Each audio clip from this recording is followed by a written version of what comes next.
Good day and welcome back to another World of Warcraft video. In this video, we're going to be taking a look at how you can complete the Delve Sidestreet Sluice and basically how you can complete it at tier 8 and above. I was considering doing tier 11 videos for all the delves, so if you'd like those, please let me know in the comments down below. Now before we begin, let's talk about item level and my class. I am currently running a Demon Hunter Vengeance spec. I am at 632 item level and my Brann is at level 48. Speaking of Brann, obviously we will be taking a look at his build. For Brann, right now, I'm not too certain on his absolute optimal build.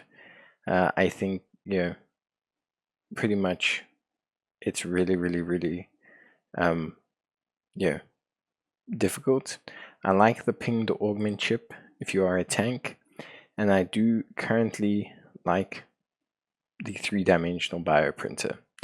Coca-Cola is also pretty cool because it gives you stats boosts, but yeah.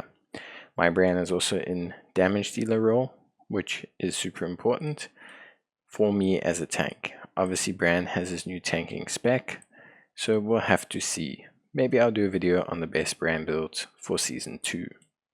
So let's talk about Sidestreet Sluice. So firstly, there are 3 main stories and objectives that players will have to potentially take on when they are doing Sidestreet Sluice.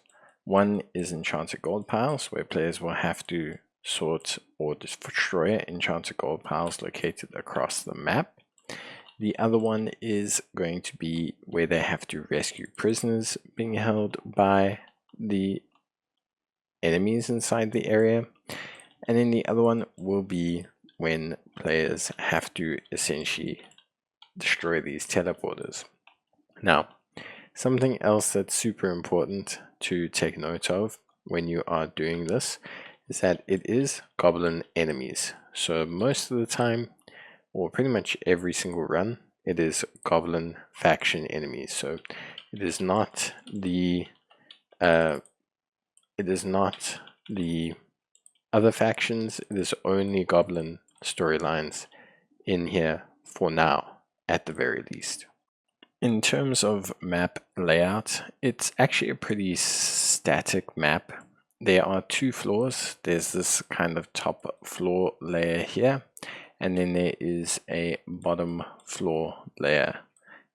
Basically, it's actually really not that hard to navigate once you kind of get used to all of the enemy and enemy locations. So it's really not too difficult to start navigating. I think in the beginning it can be quite confusing because there's a little bit of verticality to it, but honestly it's actually quite quick to navigate, and the mobs in general are quite well spread out. So let's talk about which mobs to worry about. So firstly, we'll be fighting him right now, the Drill Sergeant. Not a cool mob to face. He has quite a bit of interesting AoE that can be quite annoying. These little red sparks that will spawn around him, which you can interrupt. The Drill Quake does quite a bit of damage, so you don't want to be caught inside of it. He also has an alt fire mode where he will basically spawn a whole bunch of bombs all around the map, which can also be quite irritating. All of it can be interrupted, but it is definitely not first choice at all in terms of, basically attacks to take. The standard mob packs are honestly pretty straightforward, at least for a tanking perspective. The bopper bots do quite a bit of damage, and the small little bomb bots can obviously cause some instant impact damage.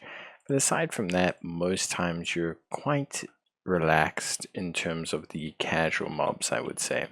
Most of them aren't something to write home about. I think for the most part, players don't really have a huge issue with it, to be honest with you.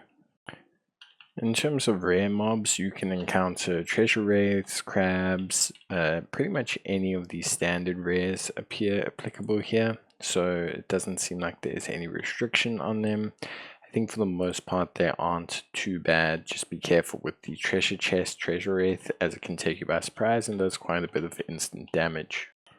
There is an elite pack of these orcs. They come in sets of 3s, and they also have quite a bit of burst damage. So your best bet is to instantly CC or stun them if possible. This will reduce their DPS quite substantially and give you a much better chance of surviving that elite pack. Just a special mention for the gold variant, so the one where you take on the gold elemental boss. The gold shamans drop a lot of AoE onto the ground, and it's highly advisable that you are careful when pulling a large pack of them. They can tend to drop a lot of AoE, and it can give you quite a bit of problems, especially with moving in such a cramped space. So just be careful when pulling those packs before the gold elemental boss, and you should be good. Now, in terms of bosses, there are 3 main bosses. So for the gold variant, you get the gold elemental, the easiest boss, because basically all you have to do is weaken him, and then you're basically good to go. He's very simple, like he literally has almost no abilities and he becomes super weak. Then in the teleporter one, you will face Gear Grieve. So Gear Grieve will fire missiles into the air, which obviously will deal damage and absorb healing. So avoid being hit by them. And the black blood that they drop will deal dot damage. He also has a shield, so try to get the shield down as quickly as possible because it makes him do increased damage. But the hardest boss is going to be Vindel Snapcrank. He basically summons a remote tick rock, which has Seek and Destroy, which will fixate on you, so you're going to need to avoid it when it will explode within 5 yards of you. Then Shock Maintenance, which will revive all the dead remote bots, and then Sprocket Smash. When the bots are all revived, this space is going to be absolutely covered in AoE, and basically your only real option is to try and avoid it or use damage mitigation or basically just get the hell out of the way. That's what makes it quite hard because it is in a cramped space.